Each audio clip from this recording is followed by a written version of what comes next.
লেবাননে হামলার প্রতিশোধ হিসেবে ইসরায়েলে রাতভর ব্যালিস্টিক ক্ষেপণাস্ত্র হামলা চালিয়েছে ইরান। ইসরায়েলের নেভাতিম বিমান ঘাঁটি ঝাঁঝরা করে দিয়েছে ইরানের বিপ্লবী গার্ড ও সশস্ত্র বাহিনী। পাল্টা শক্তিশালী হামলার হুমকি দিয়েছে ইসরায়েল। ইরানের মিসাইল হামলার কঠোর জবাব দেওয়ার হুমকি দিয়েছে যুক্তরাষ্ট্র। মধ্যপ্রাচ্য পরিস্থিতি নিয়ে জাতিসংঘ নিরাপত্তা পরিষদে আজ জরুরি বৈঠক ডাকা হয়েছে।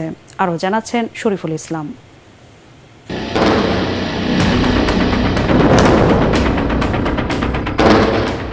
গাজায় দখলদার ইসরায়েলি বাহিনীর আগ্রাসন শুরুর পর থেকেই ইসরায়েলের ভূখণ্ডে সীমিত পরিসরে হামলা চালিয়ে আসছিল ইরানের সমর্থনপুষ্ট সংগঠন হিজবুল্লাহ।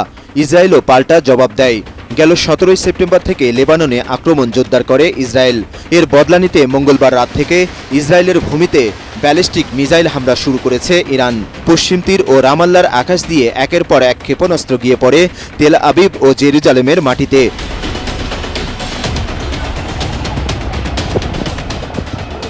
ইরানের বিপ্লবী গার্ড ও সশস্ত্র বাহিনীর বৃষ্টির মতো ছোড়া মিসাইল আঘাত হানে ইসরায়েলের বিমান ঘাঁটি নেভাতিমে। মার্কিন সংবাদ মাধ্যম সিএনএনের দাবি, ইসরায়েলের আরাত আন্নাকাব শহর ঘেঁষা বিমান ঘাঁটি ঝাঁঝরা করে দিয়েছে ইরান।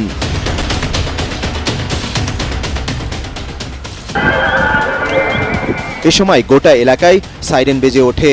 আতঙ্ক ছড়িয়ে পড়ে ইসরায়েলিদের মধ্যে। দেশজুড়ে জারি করা হয়েছে জরুরি অবস্থা। ইরানের ক্ষেপণাস্ত্র ঠেকাতে আকাশ প্রতিরক্ষা ব্যবস্থা ব্যবহার করে ইসরায়েলি বাহিনী। মার্কিন নৌবাহিনীর সহায়তায় বেশ কয়েকটি ক্ষেপণাস্ত্র ধ্বংস করার দাবি করেছে তারা। ইরানের প্রতিরক্ষা বাহিনীর দাবি, এ পর্যন্ত 2 শতাধিক ব্যালিস্টিক মিসাইল নিক্ষেপ করেছেন তারা।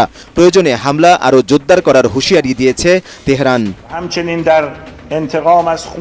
ইসমাইল হানিয়া, হাসান নাসরুল্লাহ সহ আমাদের অনেক ভাই শহীদ হয়েছেন। ইসরায়েল গাজা ও লেবাননের নিরীহ মানুষদের হত্যা করে চলেছে। আমরা আর বসে থাকতে পারি না। বিপ্লবী গার্ড ও ইরানের সশস্ত্র বাহিনী ইসরায়েলের বিরুদ্ধে প্রতিশোধ নিতে প্রস্তুত। ইহুদিরা এখন পাগল হয়ে গেছে। আমাদের মুসলিম ভাই ও সার্বভৌমত্ব রক্ষায় প্রয়োজনে আরও কঠোর হব। ইরানের হামলার পর ইসরায়েলের নিরাপত্তা পরিস্থিতি নিয়ে সেনা কর্মকর্তাদের সঙ্গে বৈঠকে বসেন দেশটির প্রধানমন্ত্রী বেঞ্জামিন নেতানিয়াহু। ইরানের হামলাকে ব্যর্থ দাবি করে সতর্ক করেন তেহরানকে এর মাসুল দিতে হবে। ইসরায়েলের প্রতিরক্ষা ব্যবস্থা ইরানের হামলা নস্যাৎ করে দিয়েছে। মিসাইল ছুড়ে ইরান বড় ভুল করেছে, এর চড়া মূল্য দিতে হবে তাদের। ইরানের মিসাইল হামলার কঠোর জবাব দেওয়ার হুমকি দিয়েছে যুক্তরাষ্ট্র। ইরানের মিসাইল হামলা ব্যর্থ হয়েছে, এর কঠোর পরিণতি হবে এবং আমরা ইসরায়েলের সঙ্গে এ ব্যাপারে কথা বলবো।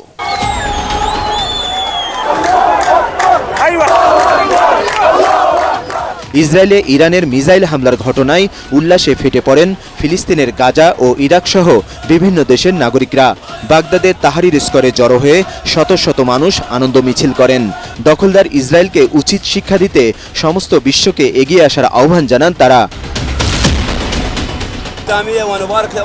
আমাদের শহীদদের রক্তের প্রতিশোধ নিতে হবে। ইরানকে আমরা অভিনন্দন জানাই। ইসরায়েলে হামলার ঘোষণা দিয়েছে ইয়েমেনের হুতি বিদ্রোহীরাও। তবে যুদ্ধাপরাধী ইসরায়েল প্রতিশোধ নেওয়ার হুমকি দেওয়ায় প্রাণঘাতী যুদ্ধ বাঁধার আশঙ্কা দেখা দিয়েছে মধ্যপ্রাচ্য জুড়ে। শরীফুল ইসলাম, এটিএন বাংলা।